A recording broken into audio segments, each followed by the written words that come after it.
knew was big, and it was connected to my purpose, and it was connected to my why, and I knew my what, right?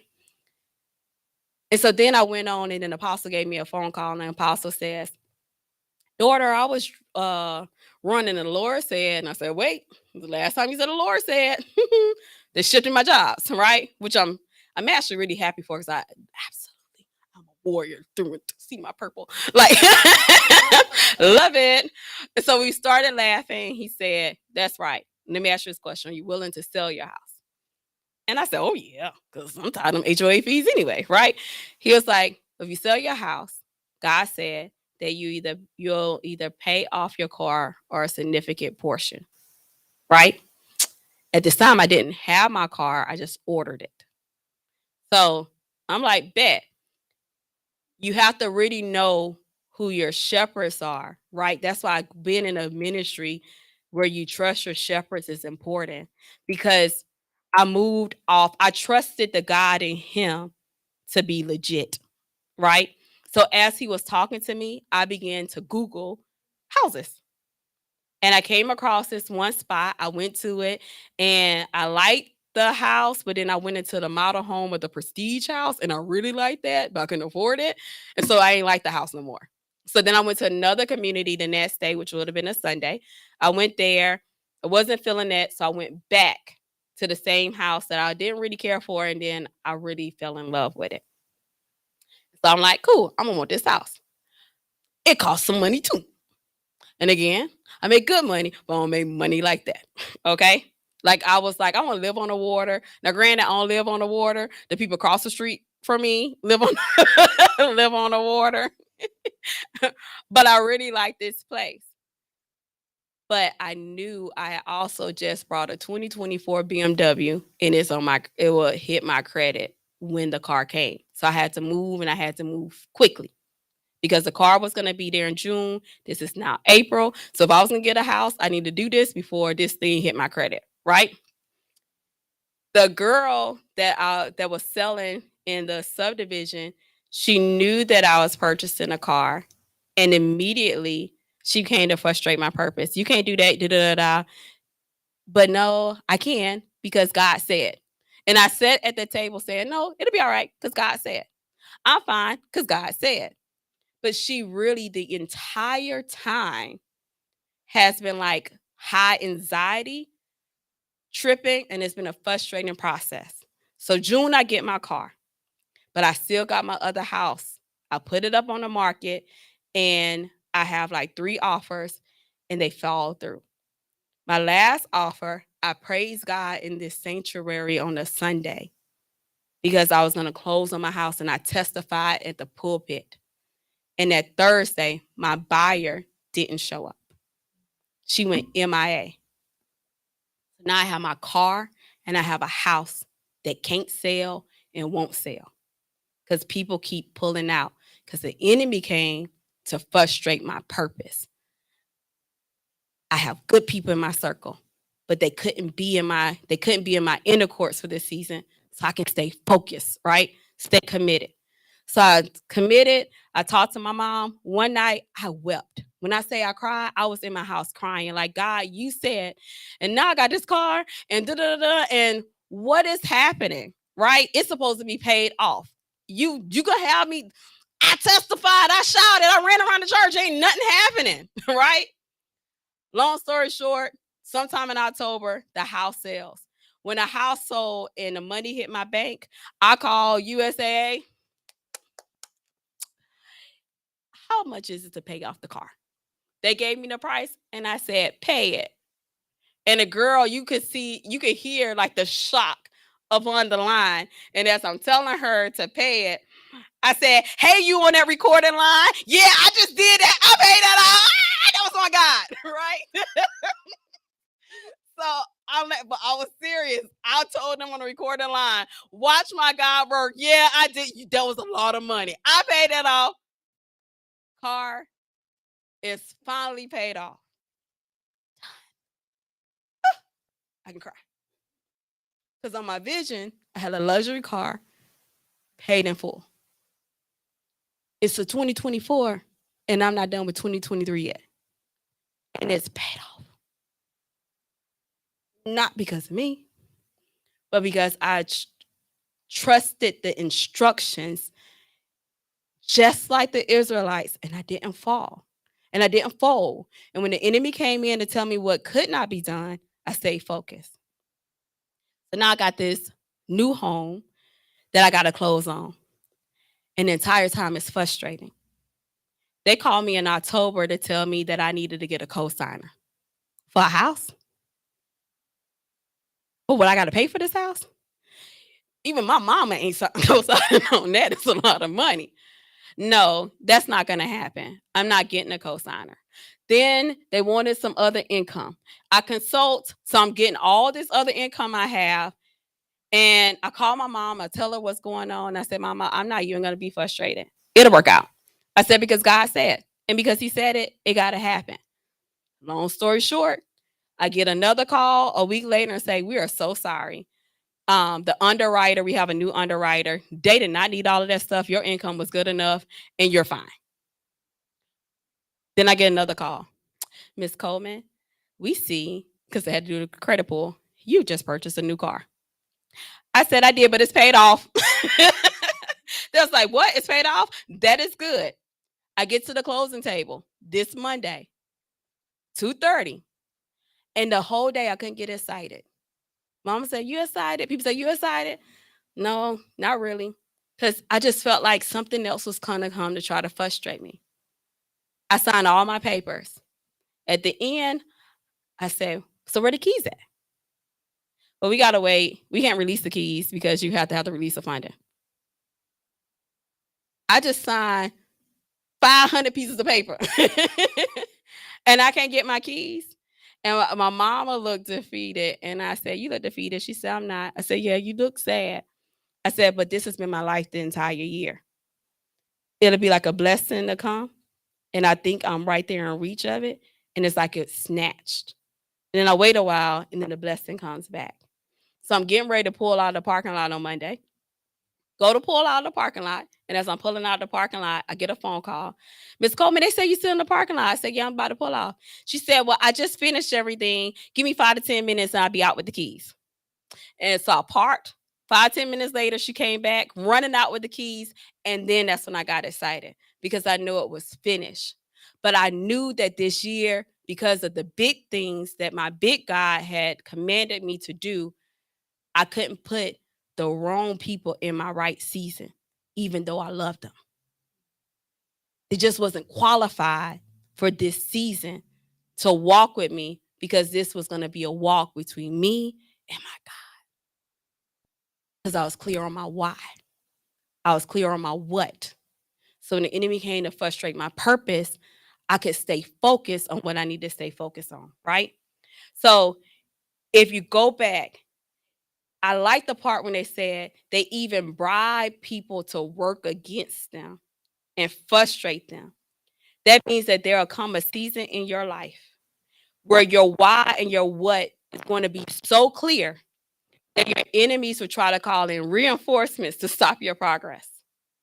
But the book of Ezra, as you read and as we study more, it gives us hope that frustration is only for a season and that the revival, the renewal, the birthing of all that is purpose for you is going to come forth.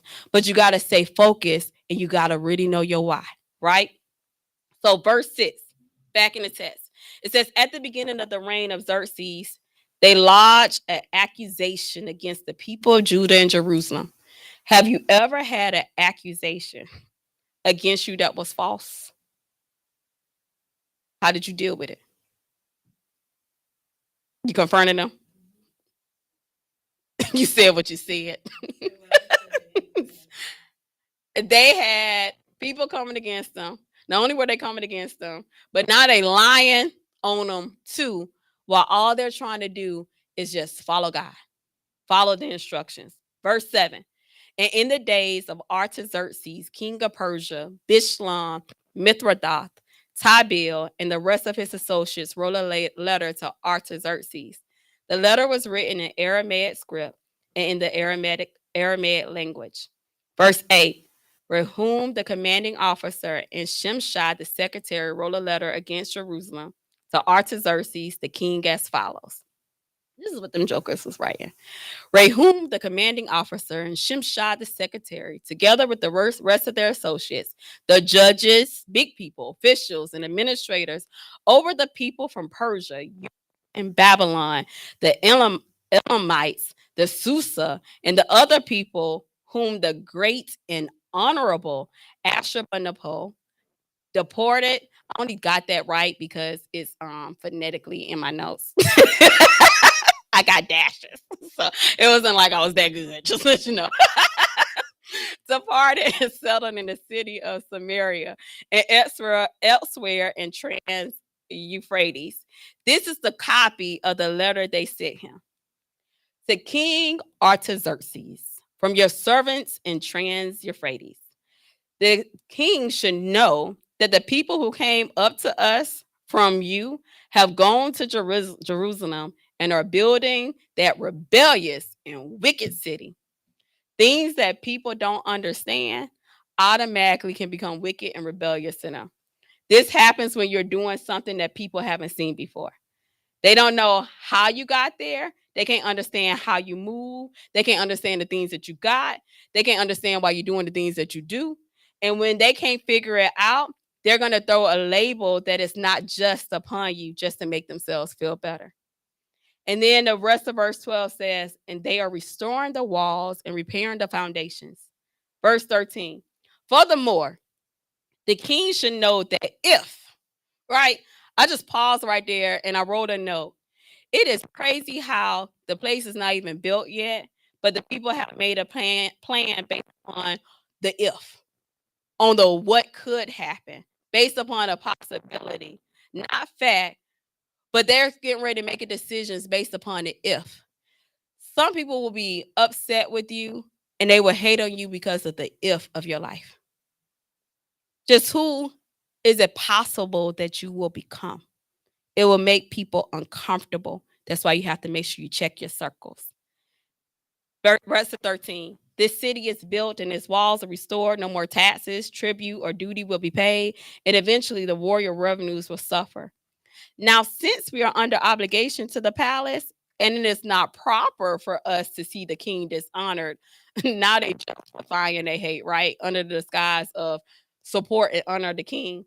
We are sending this message to inform the king so that a search may be made in the archives of your predecessors. In these records, you will find that this city is a rebellious city, troublesome to kings and provinces, a place with a long history of sedition, which is nothing more than conduct or language that incites rebellion. That is why the city was destroyed. Verse 16, we informed the king that if this city is built and its walls are restored, you will be left with nothing in Trans Euphrates. And this is what the king sent as a reply. Verse 17, to Rehum, the commanding officer, Shimshai, the secretary, and the rest of their associates living in Samaria and elsewhere in Trans Euphrates, greetings. The letter you sent us has been read and translated in my presence.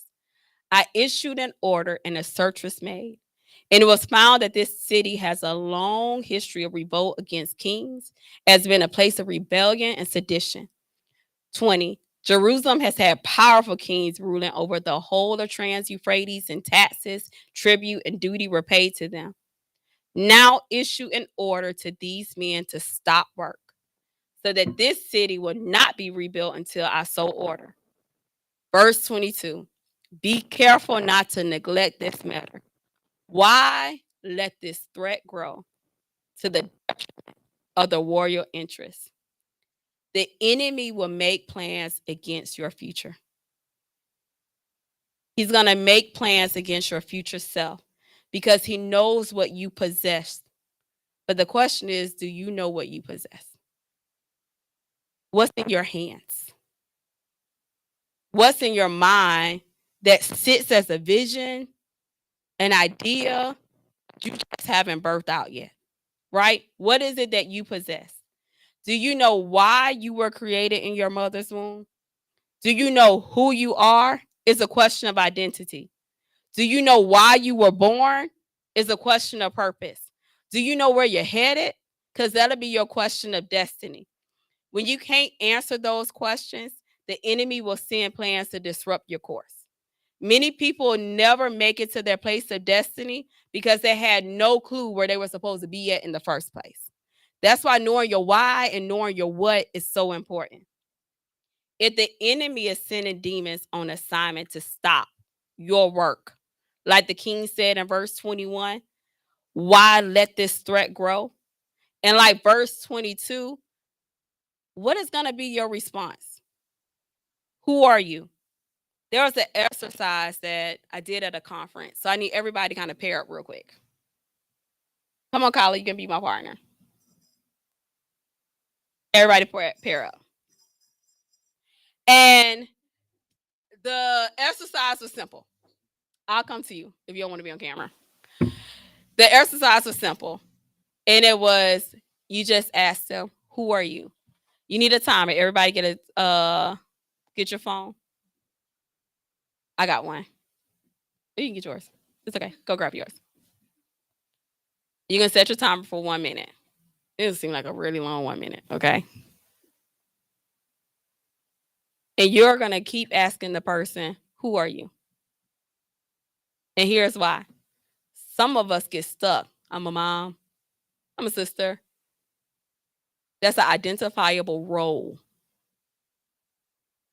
I don't want your role. I want to know, who are you?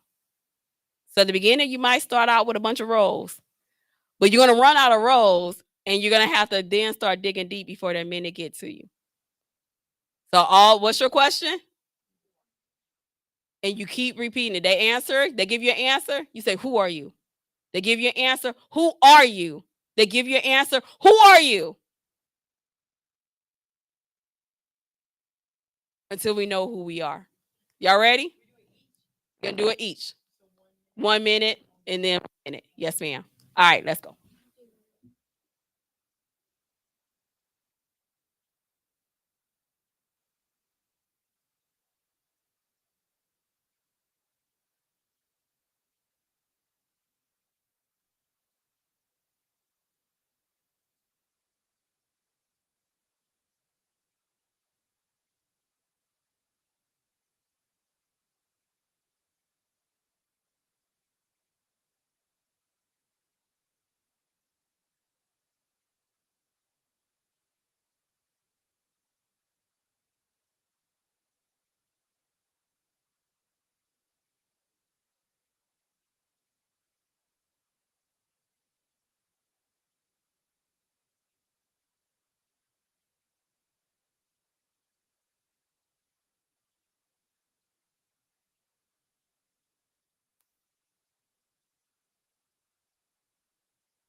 Everybody, both sides, done? Well, how did that feel? What it felt like? It was hard. Why?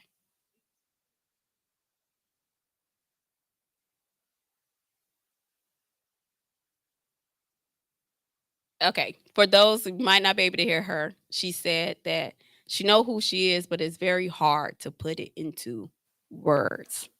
Or it was tough too. Why?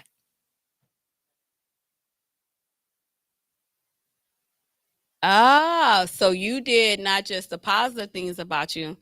You said, I'm a procrastinator. It was the negative parts of you too, the parts that we gotta work upon, right? You're the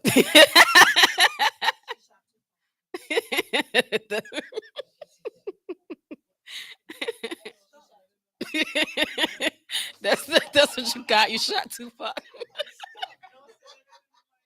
I already said it. Too late.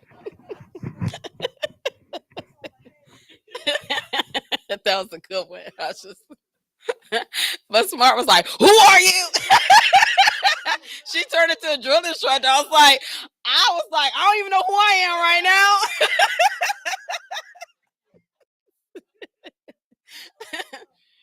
But the reality, so one of these that Pastor Teresa always teaches is that you got to know your weaknesses more than your strengths. And so if we're procrastinators, you got to know that about yourself because you got to compensate for that, right? There's some time management stuff, some stuff that needs for productivity because the people who are producing, they're not procrastinating. They're making it happen. They're not putting things on the shelf. When I first did it, it was hard and it was at the beginning of this school year. Um it was difficult, not school year, beginning of the year. It was difficult because I kept shooting out roles, right? I'm a mother, I'm a sister, I'm an auntie, but I ain't run. I'm not a mother. Look, I like, well, bless the Lord. One day I will be. That thing just flew. I'm like, that is, I didn't even realize I said it until you looked at me. And I'm like, lift your hands and tell the Lord thank you. Maybe I just spoke that thing on the pulpit. Uh, I I didn't even catch it. Your face was like, well, what did I say? So then I ran it back in my head as I was talking. But one day I will be able to say there's a role, right? But I was running all the roles that I play, and then it was just like, those are my roles. It's not who I am. I am funny as I don't know what. I'm humorous, right? Like that's those things that make me me, right? I'm a birther. I heard someone say I'm an intercessor. Like I give wise counsel. Like I'm a counselor. Like there was more to me than the roles that I play. But as women, we get lost in our roles. And our roles become our identity. So you can't get lost in your roles. Your roles are not who you are. It's the functions in which you play in life. But who are you? And you have to know that because the enemy is not coming against your roles. The enemy is coming against who you are. And if you don't know who you are, you don't even know who the enemy is coming up against. Who is he trying to stop? The I got a that verse that says, "Why let this threat grow?" It's not your role, it's the who. You can do any role well because of who you are. So he's trying to stop the who in you. Don't let him stop the who. So what do you possess that is a threat to the enemy that he does not want to let grow? If you know that, then you know how to guard that thing with your life. You can protect it. What is it that is a threat to the enemy that he does not want to let grow? Verse 23. As soon as the copy of the letter of King Artaxerxes was read to Rehum and Shimshai, the secretary and their associates, they went immediately to the Jews in Jerusalem and compelled them by force to stop. Have you ever had a season where you know what you wanted to do, but it felt like everything but the kitchen sink was thrown at you to stop you? Go back to that season. What was the enemy trying to stop? Because what we get stuck on is how we felt during that season. We remember the pain of the season. But what was it that you was trying to do that the enemy was trying to stop? That he was compelled to stop you with force, right? Ever consider it was the enemy coming to frustrate your purpose at that time, to make sure it stops? That's why your why is so important, because your why will pull you when life will try to stop you. When we were in Bali, my sister spoke too. And when my sister got up, she actually started to cry because my mom had my sister when she was 16. So my grandparents helped to raise her. So when Medea passed away, it was also like her mom passing too. And so she told them, I didn't want to come. And the reason was because we buried Medea on a Saturday and we flew out to Bali on a Sunday. And she said, but I had one word this year. And my one word was commit. And I felt like that was my challenge. Will I still commit? And she said, so I'm here because I committed. And her tears just ran. But it wasn't that it was the one word commit. It was because commit was connected to her why. The commit was connected to the what of her why. So she didn't have no choice but to hop on a plane. But when you know your why, you can work the what really well, no matter what life tries to throw at you. Because at that time for her, she was compelled by force not to go because she didn't want to leave that place. She didn't want to leave Louisiana. That's her place of peace.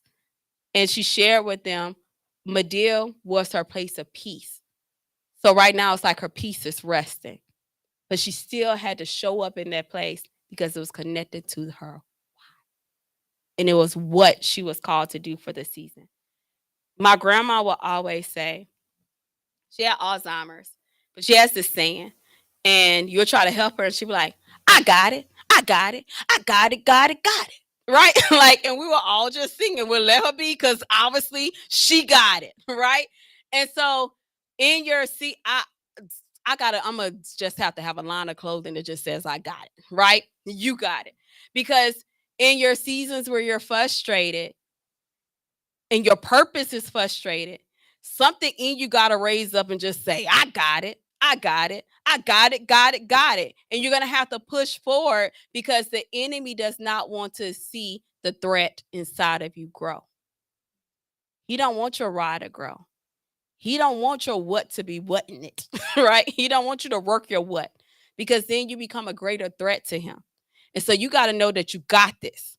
Despite it all, you got this. No matter what it looks like, you got this. You're frustrated, things don't look right, stuff ain't working right. You got it. You got it, got it, got it. And you got to keep on and you got to move. And then verse 24 says, thus, the work on the house of God in Jerusalem came to a standstill until the second year of the reign of Darius, king of Persia. In closing, what works have come to a standstill in your house? Because your purpose was frustrated. That was your Bible study for tonight. It's 7:50. We got a couple questions. Thank you all for joining us live on Facebook. I'm Pastor Davina Coleman. Tonight's topic was the frustrated purpose, Ezra chapter 4. Have a wonderful night. Everybody say bye, y'all.